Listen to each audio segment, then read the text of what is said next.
السلام علیکم ورحمۃ اللہ وبرکاتہ۔ بسم اللہ الرحمن الرحیم، نحمدہ ونصلی علی رسولہ الکریم، اما بعد۔ محترم سامعین، اس مختصر تقریر میں ہم سمجھنے کی کوشش کرتے ہیں کہ لیلۃ القدر کیا ہے، کب ہے، اس کی نشانیاں کیا ہیں، ہمیں اس میں کیا کرنا چاہیے۔ ساتھ ہی اس سے جڑی ہوئی کچھ غلط فہمیاں جو خاص کر بر صغیر میں پائی جاتی ہیں، انہیں سمجھ کر درست کرنے کی، اصلاح کرنے کی کوشش کرتے ہیں۔ سورہ دخان سورہ نمبر 44 آیت نمبر 3، 4، 5 اور 6 میں ارشاد باری تعالی ہے، انا انزلناہ فی لیلۃ مبارکۃ انا کنا منذرین، بے شک ہم نے قرآن کو ایک بابرکت رات میں نازل کیا، اس کے ذریعے بے شک ہم ہی ڈر سنانے والے ہیں آخرت کا۔ فیہا یفرق کل امر حکیم، اس رات میں ہر اہم کام بانٹ دیا جاتا ہے۔ امرا من عندنا انا کنا مرسلین، ہر کام، ہر حکم ہماری ہی طرف سے، اور بے شک ہم ہی بھیجنے والے ہیں فرشتوں کو، وہی کو۔ رحمتا من ربک انہ هو السمیع العلیم، یہ سب رحمت ہے تمہارے رب کی طرف سے جو خوب سننے والا اور خوب علم والا ہے۔ کچھ لوگ ان آیتوں کو شعبان کی 15ویں رات سے جوڑ کر دیکھتے ہیں، جو کہ صحیح نہیں ہے، کیونکہ قرآن شعبان میں نہیں بلکہ رمضان میں نازل ہوا۔ سورہ قدر سورہ نمبر 97 میں اللہ سبحانہ تعالیٰ فرماتا ہے، اعوذ باللہ من الشیطان الرجیم، بسم اللہ الرحمن الرحیم، انا انزلناہ فی لیلۃ القدر وما ادراک ما لیلۃ القدر، لیلۃ القدر خیر من الف شہر، تنزل الملائکۃ والروح فیہا باذن ربہم من کل امر، سلام ہی حتی مطلع الفجر، بے شک ہم نے قرآن کو لیلۃ القدر میں نازل کیا۔ تمہیں کیا پتہ ہے لیلۃ القدر کیا ہے؟ لیلۃ القدر بہتر ہے 1000 مہینوں سے، اس میں فرشتے اور روح اترتے ہیں اپنے رب کے جانب سے ہر کام، ہر حکم کو لے کر۔ یہ رات سلامتی ہے طلوع فجر ہونے تک۔ یہ ہے لیلۃ القدر کی اہمیت اور فضیلت۔ اس میں ایک نیک کام کرنے کا مطلب 1000 مہینے یعنی 83 سال 4 مہینے تک لگاتار وہاں نیک کام کرتے رہنے جیسا ہے۔ صحیح بخاری حدیث نمبر 2014، مشکات حدیث نمبر 1958 میں حضرت ابو ہریرہ رضی اللہ عنہ سے روایت ہے کہ رسول اللہ صلی اللہ علیہ وسلم نے فرمایا، جو شخص ایمان اور احتساب یعنی اخلاص، ثواب اور اصلاح نفس کے ساتھ لیلۃ القدر میں قیام کر لے، اللہ اس کے پچھلے سبھی گناہ معاف کرتا ہے۔ یہ رات کب ہے؟ بر صغیر میں ایک عام غلطی کا چلن ہے، جس میں عام تو عام بڑے بڑے اسکالرس بھی شامل ہوتے ہیں۔ وہ غلطی ہے 27ویں رات کو لیلۃ القدر کو یقینی ماننا، فکس کرنا، جس کے چلتے رات بھر جاگ کر اسی ایک رات میں عبادت کرنا۔ ایسا کرنا حدیث کی مخالفت ہے۔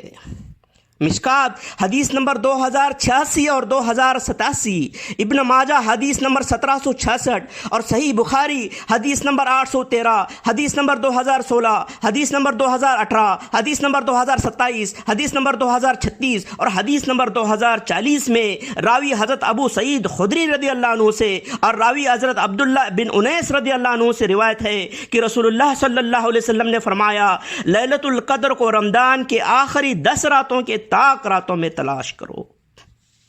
ان روایتوں میں حضرت ابو سعید خدری رضی اللہ عنہ نے لیلۃ القدر اس سال کے 21ویں رات میں ہونے کا، حضرت عبداللہ بن انیس رضی اللہ عنہ نے اس سال کے 23ویں رات میں ہونے کا ذکر کیا ہے۔ یہ دونوں سال الگ الگ ہو سکتے ہیں۔ مشکات حدیث نمبر 2095 اور صحیح بخاری حدیث نمبر 2023 میں حضرت عبادہ بن صامت رضی اللہ عنہ سے روایت ہے کہ رسول اللہ صلی اللہ علیہ وسلم نے فرمایا، میں آپ کو بتانے آیا تھا کہ لیلۃ القدر کب ہے، مگر فلاں 2 مسلمان آپس میں لڑ رہے تھے، جس کے چلتے یہ بات مجھے بھلا دی گئی، اور یہاں اللہ ہی کی حکمت ہے، لہٰذا اسے 29، 27 یا 25 کی رات میں تلاش کرو۔ اور یہ حدیث بھی محض اس سال کے حوالے سے ہو سکتی ہے۔ مشکات حدیث نمبر 2088 کے حوالے سے جو روایت ملتی ہے کہ تابعی ابی بن قعب رحمۃ اللہ علیہ نے اللہ کی قسم کھا کر کہا کہ لیلۃ القدر 27ویں رات میں ہے، یہ روایت بھی محض اس سال کے تعلق سے لگتی ہے۔ لیلۃ القدر ہمیشہ کے لیے کسی ایک رات میں فکس کر دی گئی ہوتی تو الگ الگ صحابی رضی اللہ عنہم سے الگ الگ سالوں میں مختلف راتوں میں اس کے ہونے کی روایت نہیں ملتی، نہ ہی انگنت حدیثوں میں یہ روایت ملتی کہ اسے رمضان کے آخری 10 دنوں کے طاق راتوں میں تلاش کرو، جیسے کہ صحیح بخاری حدیث نمبر 2015 راوی ابن عمر رضی اللہ عنہ، صحیح بخاری حدیث نمبر 2017 اور 2020 راوی عائشہ رضی اللہ عنہا، صحیح بخاری حدیث نمبر 2021 راوی ابن عباس رضی اللہ عنہ، صحیح بخاری حدیث نمبر 2022 راوی ابن عباس رضی اللہ عنہ۔ اسی طرح انگنت روایتیں صحیح مسلم، ترمذی، نسائی، ابن ماجہ میں ملتی ہیں۔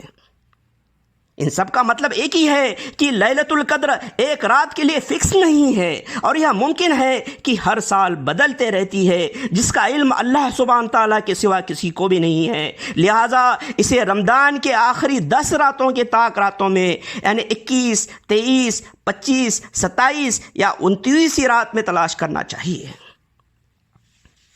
لیلۃ القدر کی نشانیاں کیا ہیں؟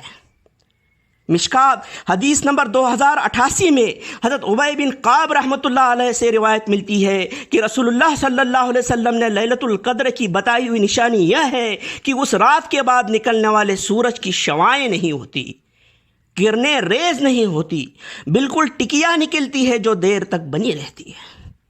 یہ حدیث صحیح مسلم، ابو داؤد، ترمذی اور ابن ماجہ میں بھی روایت کی گئی ہے۔ مشکات حدیث نمبر 2086 اور 2087، ابن ماجہ حدیث نمبر 1766، صحیح بخاری حدیث نمبر 813، حدیث نمبر 2016، حدیث نمبر 2008، حدیث نمبر 2027، حدیث نمبر 2036 اور حدیث نمبر 2040 میں موجود روایت کے مطابق لیلۃ القدر میں بارش ہونے کا ذکر ملتا ہے۔ یہاں ایک نشانی ہو سکتی ہے۔ ابن خزیمہ اور البزار سے ایک حسن اسند ہے جس کے راوی حضرت ابن عباس رضی اللہ عنہ ہیں کہ رسول اللہ صلی اللہ علیہ وسلم نے فرمایا، لیلۃ القدر ایک پرسکون اور خوشگوار رات ہے جو نہ گرم ہے نہ ٹھنڈی، اس رات کے بعد نکلنے والا سورج کمزور اور سرخ ہوتا ہے۔ ایک صحابی عبادہ بن ابی لبابہ رضی اللہ عنہ نے فرمایا، 27ویں شام میں نے سمندر کے پانی کو چکھا تو پایا کہ وہ میٹھا تھا۔ دوسرے ایک صحابی حضرت ایوب بن خالد رضی اللہ عنہ نے فرمایا، میں سمندر میں نہا رہا تھا تو سمندر کے پانی کو چکھا تو پایا کہ وہ میٹھا تھا۔ یہ 23ویں رات تھی۔ حالانکہ سمندر کے پانی کے متعلق کسی صحیح حدیث سے میں تصدیق نہیں کرتا۔ صحیح مسلم سے روایت ہے کہ حضرت ابو ہریرہ رضی اللہ عنہ نے فرمایا، اس رات نکلنے والا چاند پلیٹ کے ٹکڑے جیسے تھا۔ دوسرے ایک روایت میں آدھی پلیٹ جیسا ہونے کا ذکر ملتا ہے۔ یہاں پوری نشانیاں یا ان میں سے کچھ نشانیاں ہو سکتی ہیں۔ سامعین، اب اہم سوال ہے کہ ہمیں اس رات میں کیا کرنا چاہیے؟ صحیح بخاری حدیث نمبر 2024 اور مشکات حدیث نمبر 2090 میں ام المومنین عائشہ رضی اللہ عنہا سے روایت ہے کہ رسول اللہ صلی اللہ علیہ وسلم رمضان کی آخری 10 راتوں میں پوری رات جاگ کر عبادت کرتے تھے اور گھر والوں کو بھی عبادت کے لیے جگائے رکھتے تھے۔ صحیح بخاری حدیث نمبر 2025 میں راوی حضرت عبداللہ ابن عمر رضی اللہ عنہ سے، صحیح بخاری حدیث نمبر 2026 اور مشکات حدیث نمبر 2097 میں ام المومنین عائشہ رضی اللہ عنہا سے، صحیح بخاری حدیث نمبر 2044 میں حضرت ابو ہریرہ رضی اللہ عنہ سے روایت ہے کہ رسول اللہ صلی اللہ علیہ وسلم رمضان کے آخری 10 دن اعتکاف کیا کرتے تھے۔ یہی روایت کئی صحیح حدیثوں میں ملتی ہے جو مشکات، ترمذی، ابن ماجہ، ابو داؤد میں روایت کی گئی۔ اس لیے ہم میں سے جو شخص رمضان کے آخری 10 دن اعتکاف کرے اور آخری 10 راتیں کم سے کم طاق راتیں جاگ کر عبادت کرے تو اس سے بہتر کیا ہو سکتا ہے؟ جو ایسا نہیں کر سکتے ان کے لیے آسان عمل کا طریقہ میں بتانے جا رہا ہوں۔ یہ عمل طاق راتوں میں یعنی 21، 23، 25، 27، 29 میں کیا جانا چاہیے۔ مغرب کے پہلے غسل کرے، ہلکا افطار کرے اور جماعت سے مغرب ادا کرے، مغرب کی سنت پڑھے، استغفار پڑھے جس کی مقدار کم سے کم 100 یا بہتر ہے کہ 1000 ہو۔ استغفار کسی بھی شکل میں پڑھ سکتے ہیں، مگر کم سے کم استغفر اللہ یا استغفر اللہ و اتوب الیہ یا استغفر اللہ ربی من کل ذنب و اتوب الیہ۔ درود شریف پڑھے جس کی مقدار بھی 100 یا بہتر ہو کہ 1000 ہو۔ درود ابراہیم بہتر ہے یا پھر کم سے کم اتنا ہو، اللہم صلی علی سیدنا محمد وعلی آل محمد وبارک وسلم وصلی علیہ۔ عشاء کی نماز جماعت سے پڑھے اور تراویح پڑھے، اس کے بعد صلاۃ التسبیح کی 4 رکعت نفل نماز پڑھے۔